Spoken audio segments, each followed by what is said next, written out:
नमस्कार। लंका कांड में आपने सुना कि राम ने रावण को युद्ध में जीत लिया और अयोध्या वापस आ गए। अयोध्या की प्रजा ने उनको पलकों पर बिठा लिया और फिर आरंभ हुआ राज्याभिषेक का दौर। राज्याभिषेक के बाद अयोध्या में राम राज्य की स्थापना हुई। बहुत से राजा अभिषेक में शामिल होने के लिए आए थे। वे सब राम से विदा लेकर अपने देश को चले गए। सुग्रीव, अंगद आदि वानर भी अपने राज्य जाने लगे। फिर लंकेश, विभीषण भी लंका के लिए प्रस्थान कर गए। उस समय हनुमान ने हाथ जोड़कर कहा, भगवन, मैं आपसे यही चाहता हूँ कि आपकी भक्ति मुझे प्राप्त हो। जब तक पृथ्वी पर राम कथा रहे तब तक मैं जीवित रहूं। राम ने उठकर हनुमान को गले से लगा लिया और कहा, जो तुम चाहते हो वही होगा। जब तक पृथ्वी रहेगी तब तक मेरी कथा रहेगी और तब तक तुम्हारी कीर्ति और तुम्हारा जीवन भी बना रहेगा। तुमने मेरे साथ जो उपकार किए हैं उनसे मैं कभी ऋणी नहीं हो सकता। ये कहकर राम ने अपने गले से मणियों की माला उतारकर हनुमान के गले में पहना दी। सभी वानर और राक्षस राम के चरणों में प्रणाम करके अपने अपने देश चले गए। इसी समय आकाश से राम को ये वाणी सुनाई पड़ी, मैं कुबेर के भवन से लौटा हुआ पुष्पक विमान हूँ। मैं आपकी आज्ञा से कुबेर के पास गया था। उन्होंने कहा कि रावण को मारकर तुम्हें महात्मा राघव ने जीत लिया है, इसलिए मैं तुम्हें आज्ञा देता हूँ कि तुम राघव के पास जाओ और उन्हीं की सेवा में रहो। इसलिए मैं आपकी सेवा में उपस्थित हूँ। राम ने कहा कि यदि ऐसा है तो तुम्हारा स्वागत है। अब इच्छा अनुसार घूमो फिरो और जब मैं स्मरण करूँ तब मेरे पास आ जाओ। उत्तरकांड में चलिए शुरू करते हैं आज की कथा। आज से शुरू हो रहा है उत्तरकांड। एक दिन राम ने भरत से पूछा, मेरे राज्य में प्रजा सुखी तो है? भरत ने हाथ जोड़कर कहा, महाराज, आपका शासन सबको प्रिय है। आपकी प्रजा सब तरह से सुखी है। ये सुनकर राम बहुत प्रसन्न हुए। एक दिन सभा विसर्जन करके राम अंतःपुर में सीता जी के पास गए। सीता ने उनका सादर स्वागत किया। फिर राम ने सीता से कहा, प्रिय, तुम शीघ्र ही माँ बनने वाली हो। तुम्हारी इस समय जो इच्छा हो वो कहो, मैं पूर्ण करूँगा। सीता जी ने कुछ लजाते हुए मुस्कुराकर कहा, प्रियतम, मैं गंगा के किनारे रहने वाले तेजस्वी ऋषियों के आश्रम को देखना चाहती हूँ। एक रात रहकर मैं वहाँ से लौट आऊंगी। राम ने कहा, मैं तुम्हें अवश्य वहाँ भेज दूंगा। दूसरे दिन राम सभा में विराजित हुए। उनके प्रिय मित्र विजय, मधुमत्त, काश्यप, मंगल, कुल, सुराजी, कालिप, भद्र, दंतवक्त्र और सुमागर्ध बैठे हुए हंसी दिल्लगी से उनका मनोरंजन कर रहे थे। बातों बातों में राम ने पूछा कि नगर में मेरे विषय में लोग क्या कहते हैं? सीता, भरत, लक्ष्मण, शत्रुघ्न और माता कैकेयी के विषय में क्या कहते हैं? तब भद्र ने हाथ जोड़कर कहा, महाराज, सभी पुरवासी आपकी, आपके भाइयों की, महारानी सीता की और माता कैकेयी की प्रशंसा ही करते हैं। राम ने कहा कि तुम भय छोड़कर सब बातें बताओ, कुछ छिपाओ नहीं। तब भद्र ने हाथ जोड़कर कहा, पूर्ववासी कहते हैं कि राम ने समुद्र में सेतु बांधकर वो काम किया है जिसे कभी किसी ने सुना नहीं। रावण, जिसने तीनों लोगों को वश में कर लिया था, उसे मारकर राम ने अक्षय कीर्ति प्राप्त की है। किंतु ये समझ में नहीं आया कि राम ने जानकी को कैसे स्वीकार कर लिया। रावण के घर में वो बहुत दिनों तक रहीं, फिर भी राम ने उन्हें ग्रहण कर लिया। अब यदि हमारी स्त्रियां भी किसी पर पुरुष के यहाँ रहेंगी तो उन्हें ग्रहण करना पड़ेगा, क्योंकि जैसा राजा करता है वैसा ही प्रजा करती है। भद्र की ये बात सुनकर राम बहुत व्यथित हुए और उन्होंने अपने सब मित्रों को विदा कर दिया। राम ने द्वारपाल से कहा, शीघ्र लक्ष्मण, भरत और शत्रुघ्न को बुलाओ। द्वारपाल ने उसी समय आज्ञा का पालन किया। भाइयों ने आकर देखा कि राम संध्या काल में ही प्रभा से हीन सूर्य के समान आंखों में आंसू भरे बैठे हैं। सब ने राम के चरणों में प्रणाम किया और हाथ जोड़कर खड़े हो गए। राम ने भाइयों को गले लगाकर अपने पास बैठाया और कहा, तुम मेरे हित चिंतक और आज्ञाकारी भाई हो। मुझे इस समय क्या करना चाहिए मैं ये निश्चय कर चुका हूँ। मुझे मालूम हुआ है कि कि पूर्ववासी जानकी के चरित्र पर लांछन लगाकर मेरी निंदा करते हैं। मैं पवित्र सूर्यवंश में उत्पन्न हुआ हूँ और सीता भी महात्मा जनक की पुत्री है। लंका में अग्नि परीक्षा के समय सभी देवताओं ने सीता को शुद्ध बताया था और मेरा अंतःकरण भी कहता है कि सीता शुद्ध है। इसी से मैंने उन्हें स्वीकार किया। फिर भी लोक निंदा को मैं सह नहीं सकता। शास्त्रों में लिखा है कि जिसकी अपकीर्ति होती है वो नरक को जाता है। मैं अपनी कीर्ति की रक्षा के लिए अपने जीवन को तुम जैसे प्रिय भाइयों को और सीता को भी त्याग सकता हूँ। इसलिए मैंने सीता के त्याग का निश्चय किया है। लक्ष्मण, तुम सवेरे ही रथ पर सीता को बिठाकर ले जाओ और महर्षि वाल्मीकि के आश्रम में छोड़ आओ। मैं तुम लोगों को अपनी सौगंध दिलाता हूँ कि मेरे इस निश्चय के विरुद्ध कुछ मत कहना। सीता की इच्छा ऋषियों के आश्रम देखने की थी और मैं उन्हें वहाँ भेजने का निश्चय कर चुका हूँ। इतना कहकर राम अंतःपुर में चले गए।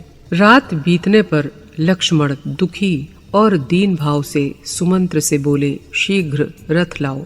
मैं राजा की आज्ञा से सीता जी को ऋषियों के आश्रम दिखाने ले जाऊंगा। सुमंत्र तुरंत रथ ले आए। तब लक्ष्मण जानकी के निकट जाकर बोले, आर्ये, रथ तैयार है। आप ऋषियों के आश्रम देखना चाहती हैं। महाराज की आज्ञा से मैं आपको वहां ले जाने के लिए उपस्थित हूँ। तब सीता जी ऋषि पत्नियों को देने के लिए बहुमूल्य वस्त्र और आभूषण अपने साथ लेकर रथ पर सवार हुई। उस समय कुछ अपशकुन हुए। तब सीता जी ने लक्ष्मण से कहा, लक्ष्मण, क्या बात है कि मेरा हृदय धड़क रहा है, दाहिनी आंख फड़क रही है। हे ईश्वर, आर्यपुत्र का कल्याण हो। लक्ष्मण ने अपने दुख को छिपाकर कहा, आप चिंता ना करें, सबका कल्याण ही होगा। यथा समय गंगा तट पर रथ पहुंच गया। उस समय लक्ष्मण के आंसू नहीं रुक रहे थे। सीता ने घबरा कर कहा, तुम रो क्यों रहे हो? शायद प्रिय भाई के वियोग से तुम्हें दुख हो रहा है। एक ही दिन की तो बात है, हम फिर लौटकर आर्य के दर्शन करेंगे। तब लक्ष्मण ने स्वयं को संभाला।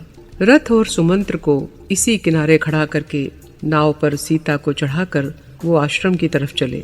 नाव के ऊपर लक्ष्मण ने हाथ जोड़कर सीता से कहा, देवी, मेरा कोई अपराध नहीं है। मेरी मृत्यु हो जाती तो बड़ा अच्छा था। ऐसा निंदित काम तो मुझे न करना पड़ता। महाराज ने आपके विषय में निंदा सुनकर आपको त्याग दिया है। उनकी आज्ञा का पालन करना अपना परम धर्म समझकर मैं आपको यहाँ ले आया हूँ। ये महर्षि वाल्मीकि का आश्रम है। उनके आश्रम में रहकर आपको कोई कष्ट नहीं होगा। आप पतिव्रता हैं, आपका कल्याण ही होगा।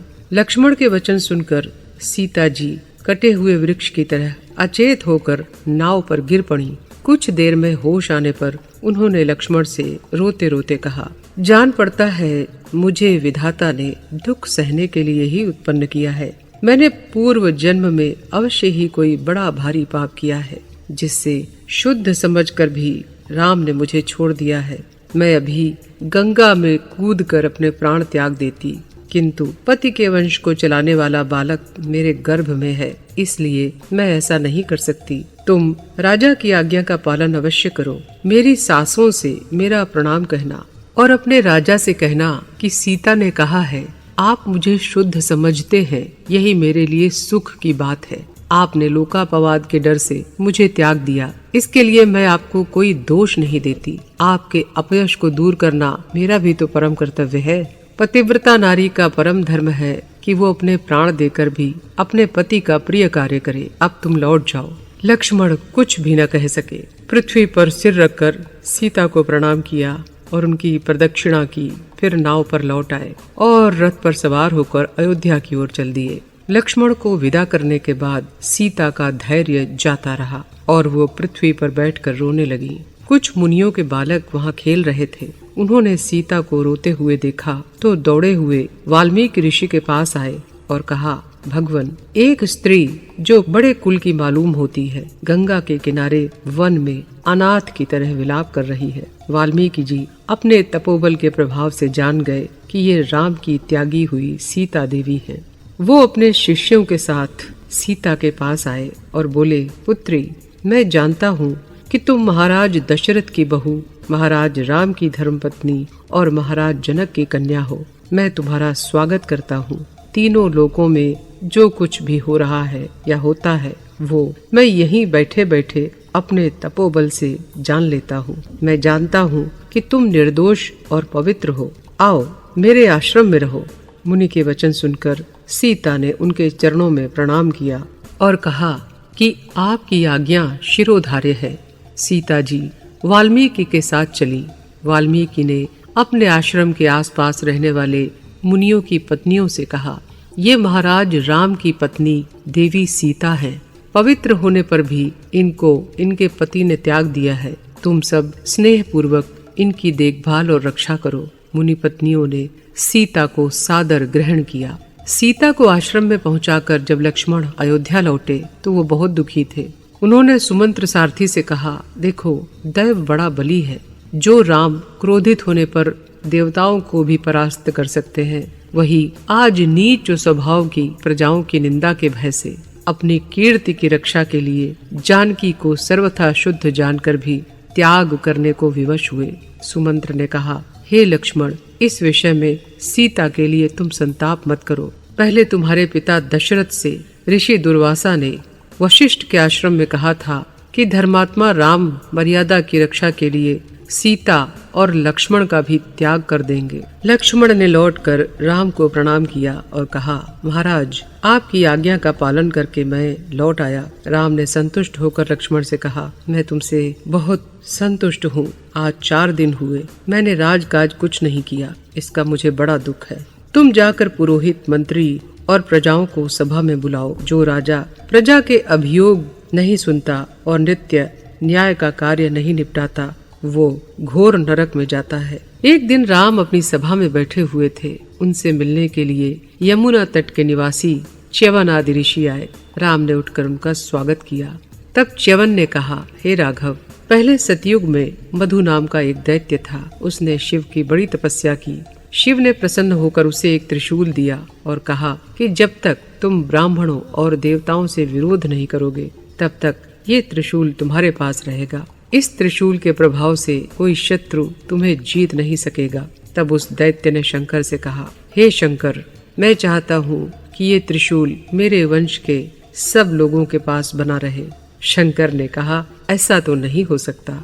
तुम्हारे पुत्र तक ये त्रिशूल तुम्हारे घर में रहेगा। शिव से त्रिशूल पाकर वो राक्षस मधुपुरी में सुख पूर्वक निर्भय होकर रहने लगा। हे राम, मधु रावण की बहन कुंभीनसी का पति था। उसके पुत्र का नाम लवणासुर है। लवणासुर बड़ा दुष्ट और क्रूर है।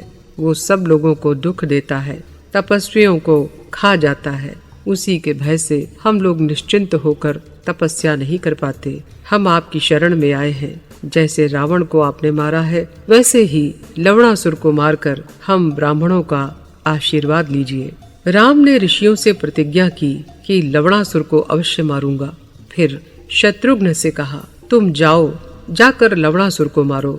उसकी पुरी मधुरा, आजकल की मथुरा में मैं तुम्हारा राज्याभिषेक करूंगा। यूं कहकर राम ने शत्रुघ्न को मधुरा का राज्य तिलक कर दिया। फिर एक बाण देकर कहा, ये बाण कभी खाली नहीं जाता, इसी से तुम लवणासुर का वध करना।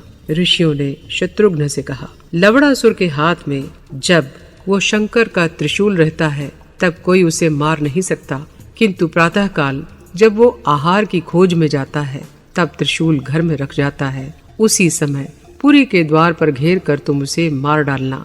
शत्रुघ्न राम को प्रणाम करके मथुरा को चल दिए। रास्ते में 1 महीना लग गया। बीच में तीसरे दिन वो महात्मा वाल्मीकि ऋषि के आश्रम में पहुँचे। ऋषि ने उनका स्वागत सत्कार किया। उस रात को शत्रुघ्न वहीं रहे। जिस रात को शत्रुघ्न वाल्मीकि जी के अतिथि हुए, उसी दिन आधी रात में सीता ने जुड़वा बालकों को जन्म दिया। वाल्मीकि जी ने आकर उनका संस्कार किया। जो लड़का पहले उत्पन्न हुआ था उसका नाम कुश, और जो बाद में उत्पन्न हुआ था उसका नाम लव रखा। शत्रुघ्न को जब ये समाचार मिला तो वे बहुत प्रसन्न हुए। दूसरे दिन शत्रुघ्न ऋषियों के साथ मथुरा की ओर चले। मथुरापुरी के निकट पहुंचकर वो ऋषियों के आश्रम में रहे। रात को शत्रुघ्न ने च्यवन ऋषि से पूछा, ऋषिवर, लवणासुर कैसा बली है और उसने किन वीरों को युद्ध में परास्त किया है? तब च्यवन ने कहा, लवणासुर ने अनेक वीर राजाओं को त्रिशूल के प्रभाव से नष्ट किया है। दूसरे दिन प्रातःकाल लवणासुर जब वन को चला गया तब शत्रुघ्न यमुना नदी को पार करके धनुष बाण हाथ में लिए लवणासुर के लौटने की राह देखने लगे। दोपहर को बहुत से शिकार किए हुए प्राणियों को लादे लवणासुर जब लौट कर आया तब शत्रुघ्न से उसकी भेंट हुई। शत्रुघ्न ने राम के दिए हुए बाण से लवणासुर को एक ही बार में मार डाला। उस समय देवताओं ने शत्रुघ्न के ऊपर फूलों की वर्षा की और उनकी प्रशंसा करने लगे। शत्रुघ्न ने मथुरा में प्रवेश करके वहाँ का उत्तम प्रबंध किया। 12 वर्ष तक वहाँ रहकर और राज्य की जड़ जमाकर शत्रुघ्न राम के दर्शन करने के लिए अयोध्यापुरी को चले। लौटते समय भी वो वाल्मीकि के आश्रम में एक रात के लिए ठहरे।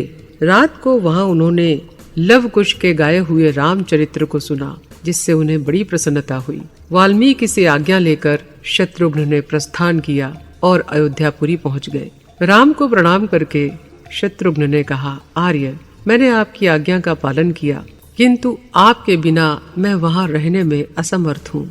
राम ने कहा, भाई, क्षत्रिय का धर्म प्रजा का पालन है। मुझे भी तुम प्राणों से प्रिय हो और मैं तुम्हें आंखों की ओट नहीं करना चाहता, किंतु कर्तव्य का पालन तो मुझे और तुम्हें करना ही पड़ेगा। तुम मथुरा में रहकर राज्य करो, कभी कभी मुझसे आकर मिल जाया करना। ये कहकर राम ने शत्रुघ्न को विदा किया। राम धर्म पूर्वक राज्य करने लगे। एक दिन राम ने अपने तीनों भाइयों को बुलाकर कहा, मैं यज्ञ करना चाहता हूँ। कौन सा यज्ञ करूँ? तुम लोगों की क्या सलाह है? मैं तो राजसूय यज्ञ करना चाहता हूँ। भरत ने हाथ जोड़कर कहा, महाराज, राजसूय यज्ञ में अनेक राजवंशों का विनाश हो जाता है, क्योंकि पृथ्वी मंडल के सभी राजाओं को हराए बिना राजसूय यज्ञ नहीं किया जा सकता। इसलिए मेरी प्रार्थना है कि आप राजसूय यज्ञ करने का विचार छोड़ दीजिए। तब लक्ष्मण ने कहा, आप अश्वमेध यज्ञ कीजिए। ये यज्ञ करने से इंद्र ब्रह्म हत्या से छूट गए थे। राम ने कहा कि अश्वमेध यज्ञ के फल के संबंध में बहुत सी कथाएं प्रचलित हैं और ये यज्ञ परम पवित्र और श्रेष्ठ है, जिससे दुर्लभ कामनाएं भी पूरी हो जाती हैं। आज की कथा बस यहीं तक। उत्तरकांड की अगली कथा के लिए कीजिए अगले अंक का इंतजार। तब तक के लिए नमस्कार।